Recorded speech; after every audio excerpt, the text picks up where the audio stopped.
কখনো ভেবেছেন এমন কারোর সাথে বন্ধুত্ব হতে পারে যাকে সবাই ভয় পায়?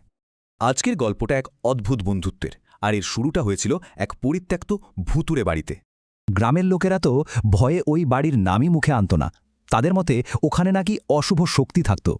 কিন্তু 10 বছরের অয়নের মনে ছিল রাজ্যের কৌতূহল, আর একদিন বল খুঁজতে গিয়ে সে ঢুকে পড়ল ঠিক সেই বাড়িতেই।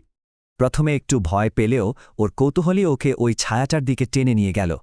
সব ভয়ে ঝেড়ে ফেলে অয়ন ছোট্ট ছায়াটাকে জিজ্ঞেস করল, আর উত্তরটা যে দিল সে ছিল এক মিষ্টি দেখতে ছোট্ট ভূত, কিন্তু বড় একা আর বিষণ্ণ।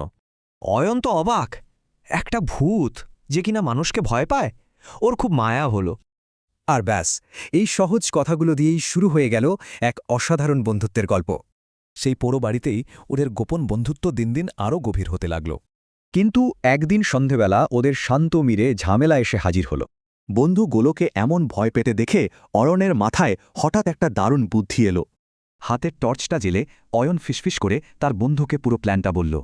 আর সঙ্গে সঙ্গেই গুলুর ছোট্ট ছায়াটা একটা বিশাল ভয়ঙ্কর চেহারা নিল।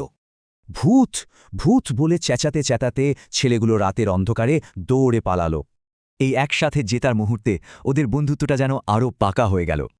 গ্রামের লোকেরা বাড়িটাকে এড়িয়ে চললেও অয়ন জানে ওটার আর ভুতুরে বাড়ি নয়, ওটা ওর বন্ধুর বাড়ি। তাহলে কি এটাই সত্যি যে ভয়ের আড়ালেই লুকিয়ে থাকে সবচেয়ে সুন্দর জিনিসগুলো? এই গল্পটা আমাদের ভাবায় অজানাকে ভয় না পেয়ে কৌতূহল নিয়ে এগিয়ে গেলেই হয়তো দারুণ কিছু পাওয়া যায়।